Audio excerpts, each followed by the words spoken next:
Video ini hanya untuk mereka yang punya logika. Bagi yang tidak punya logika, skip aja. Duta Besar Amerika Serikat Sung Yong Kim mengunjungi kantor DPP Partai Keadilan Sejahtera atau PKS pada Rabu 15 Februari 2023. Kim ditemui Presiden PKS Ahmad Syaihu yang didampingi beberapa pimpinan DPP lainnya. Pertemuan ini langsung mengundang spekulasi dan analisis.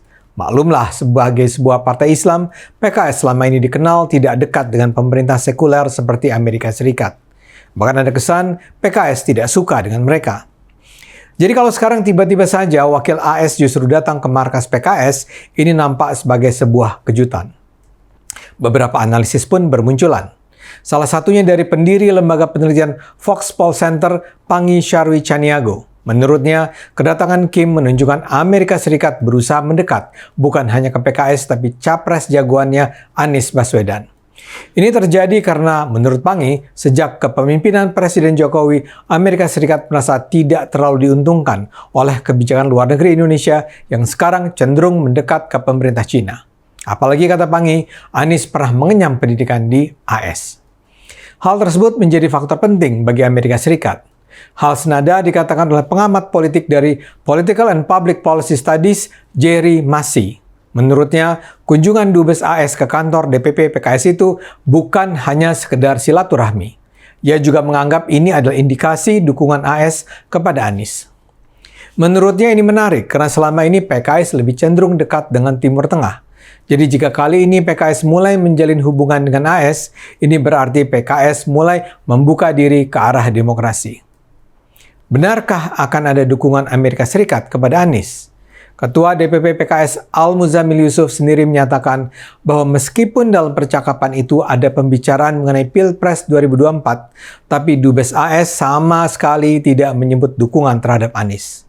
Dubes AS datang untuk menyatakan bahwa AS menghormati proses demokrasi yang berjalan di Indonesia. Temanya demokrasi secara umum, ujar Al-Muzammil ketika menjelaskan isi pembicaraan. Dubes juga mengapresiasi kiprah aktif PKS dalam era demokrasi, termasuk dalam menggagas koalisi capres, pungkasnya. Kunjungan Dubes AS ini memang bisa ditafsirkan dengan beragam cara. Tapi masuk akalkah anggapan bahwa ini merupakan pertanda dukungan AS terhadap Anies? Tentu saja masuk di akal.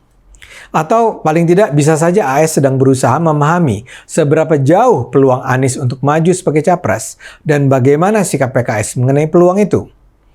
Belakangan ini memang terjadi perubahan-perubahan yang menarik. Salah satunya adalah keraguan-raguan Nasdem untuk melanjutkan dukungannya terhadap Anies. Kabarnya Nasdem mulai ragu karena alotnya deal-deal politik antara Nasdem, Demokrat, dan PKS. Salah satu sumber ketidaksepemahaman adalah kengototan Demokrat untuk memajukan nama AHY sebagai cawapres. Opsi ini ditolak Nasdem. Gara-gara itu Nasdem misalnya sudah mendekati PDIP. Namun gagasan koalisi Nasdem-PDIP itu juga langsung ditolak PDIP.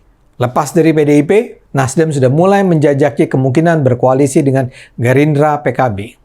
Sejumlah petinggi Nasdem dikabarkan sudah mengunjungi markas Gerindra pada akhir Januari lalu. Mereka sudah diterima dengan tangan terbuka. Jawaban-jawaban dari para petinggi kedua partai tersebut menunjukkan Gerindra dan PKB senang bila mereka bisa berkoalisi dengan Nasdem.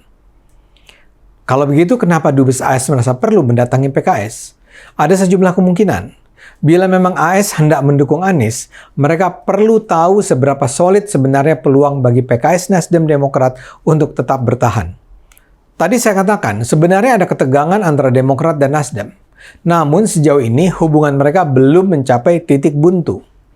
Karena itu bisa saja AS ingin mengetahui apakah yang harus dilakukan kalau masih mungkin untuk memuluskan jalan Anies setidaknya sampai menjadi seorang capres. PKS ini didatangi karena PKS adalah partai yang paling netral di antara koalisi tiga partai itu. Yang terus terdengar bersih tegang adalah Nasdem dan Demokrat. PKS ada di tengah-tengah, jadi dianggap bisa lebih memberi pandangan yang objektif. Tapi analisis ini memang dilandasi oleh sebuah asumsi tertentu bahwa Amerika Serikat memang hendak mendukung Anies. Dan bagi saya ini memang sangat mungkin. Pemerintah AS dan banyak pemerintah barat selama ini memang sudah terganggu dengan berbagai kebijakan hilirisasi yang dicanangkan untuk mencegah tereksploitasinya sumber daya alam kita tanpa rakyat Indonesia bisa menikmati hasilnya. Tindakan Indonesia meminggirkan Freeport adalah salah satu contoh paling awal. Ini kemudian dilanjutkan oleh hilirisasi nikel. Ini sudah membuat marah Uni Eropa yang sampai melaporkan Indonesia ke World Trade Organization. WTO pun sudah menyatakan Indonesia bersalah, tapi dengan gigi Indonesia naik banding. Presiden Jokowi sendiri menyatakan proses banding ini bisa memakan waktu bertahun-tahun, sehingga ketika akhirnya keputusan akhir tiba, yang taruhlah tetap menyalahkan kita, Indonesia di saat itu sudah berhasil membangun smelter-smelter yang dibutuhkan untuk mengolah bahan mentah nikel menjadi produk jadi yang harganya berlipat-lipat. Dan kini kebijakan hilirisasi ini akan dilanjutkan ke bahan mentah lain. Bahkan ketika Jokowi diundang ke depan perwakilan Uni Eropa, dengan gamblang presiden kita itu bilang Indonesia tidak mau didikte. Masa penjajahan sudah lewat katanya. Sekarang yang ada adalah kesetaraan. Jadi orang seperti Jokowi ini adalah mimpi buruk bagi AS dan juga negara-negara Eropa Barat. Karena itu mereka memang nampaknya akan lebih pro terhadap orang seperti Anies Baswedan daripada Ganjar Pranowo yang nampaknya akan menjadi penerus Jokowi. Kita tahu Anies ini adalah seorang pemimpin yang pragmatis dan tidak berintegritas. Apalagi dia juga lulusan Amerika Serikat. Orang seperti Anies adalah orang yang bersedia mengambil pilihan kebijakan yang buruk sekalipun kalau dengan itu ia akan diuntungkan. Menurut saya, Anies adalah seorang pemimpin yang layak diragukan moralitasnya. Tapi sayangnya di dunia ini banyak pemimpin tak bermoral yang justru memenangkan pertarungan dan didukung banyak orang.